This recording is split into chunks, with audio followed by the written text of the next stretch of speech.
हर जाना कबूल है, उनके साथ जाना हमको कभी कबूल नहीं है, ये अच्छी तरह जान लीजिए। हम तो विपक्षी दलों की एकता चाहते हैं, लेकिन हमको व्यक्तिगत कुछ नहीं चाहिए। मेरा निजी कोई स्वार्थ नहीं, हमको कुछ नहीं बनना है। चुनाव हुआ होगा तब देख लीजिएगा, रिजल्टवा जो आएगा।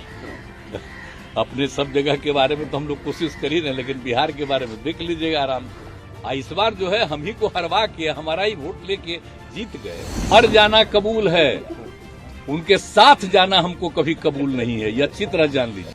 नीतीश कुमार को, तेजस्वी यादव को और देश के वजीर आजम नरेंद्र मोदी को, तीनों को बिहार की जनता से माफी चाहनी चाहिए।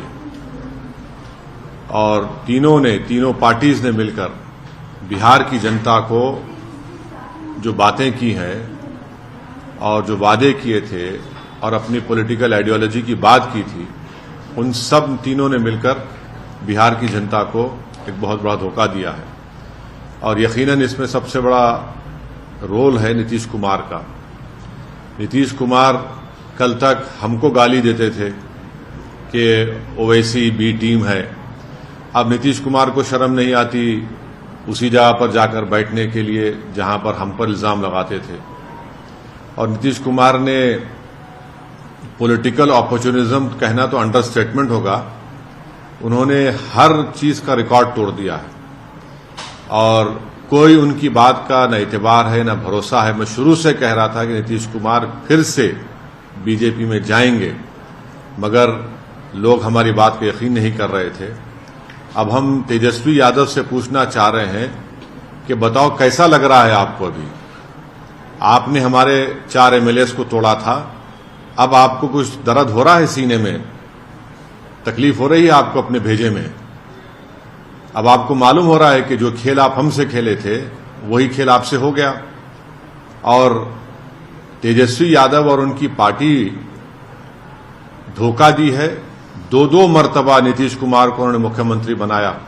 बताइए अब क्या हासिल हुआ आपने? बीजेपी को आपने सत्ता दे दी। नीतीश कुमार तो सिर्फ अभी तो नाम के मुख्यमंत्री रहेंगे, हुकूमत चलेगी बिहार में आरएसएस के नरेंद्र मोदी की। हम तो यही चीज को रोकना चाह रहे थे, एमआईएम पार्टी इसी को रोक रही थी।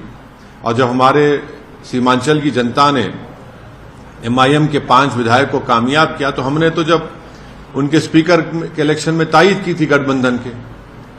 मगर तेजस्वी यादव को और उनके परिवार को ऐसा लगता है कि बिहार की जनता एक तरफ और उनके परिवार से कोई भी मुख्यमंत्री बन जाए। नीतीश कुमार को लगता है कि मैं जब तक जिंदा रहूं मुख्यमंत्री रहूं, और बीजेपी को लगता है कि भाई हर चीज हमको मिल जाए, चाहे कुछ भी हो, किस तरीके से हो जाए। देश के प्रधानमंत्री का भाषण मुझे याद आ रहा है, जब नीतीश कुमार ने वो ऑब्जेक्शनेबल बातें कही थी महिलाओं के बारे में। देश के प्रधानमंत्री ने कहा था क्या गंदगी फैला रहे हैं, और देश के प्रधानमंत्री ने महिलाओं से वादा किया था कि मैं आपको इन लोगों से बचाऊंगा। अब देश के प्रधानमंत्री खुद नीतीश कुमार को बाजू बिठाकर चाय पिला रहे हैं। तो इसका टोटल ये है कि बिहार की जनता का एक बहुत बड़ा नुकसान और धोखा उनको दिया जा रहा है। बिहार में डेवलपमेंट रुक चुका है, अफसरशाही बढ़ चुकी है, और हम तो शुरू से सीमांचल की लड़ाई लड़ते आए, लड़ते रहेंगे।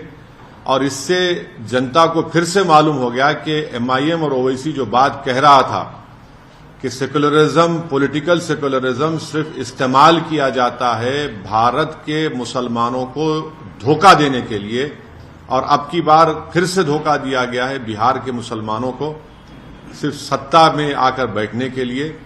मैं उम्मीद करता हूं कि न सिर्फ बिहार बल्कि पूरे देश के जो अल्पसंख्यक समाज, मुसलमान और जो हमारे सेकुलर जहन रखने वाले हिंदू, ओबीसी और दलित भाई हैं, वो देखेंगे इन चीजों को कि कैसे सेकुलरिज्म के नाम पर चुनाव में तो वोट लिया जाता है और उसके बाद फिर आपकी वोट को ले जाकर आरएसएस और मोदी के झोली में रख दिया जाता है। तो उम्मीद करते हैं कि वो इससे एक इसका नोट लेंगे और उन पार्टीज का साथ देंगे जो आपकी पॉलिटिकल लीडरशिप को डेवलप करना चाहती है।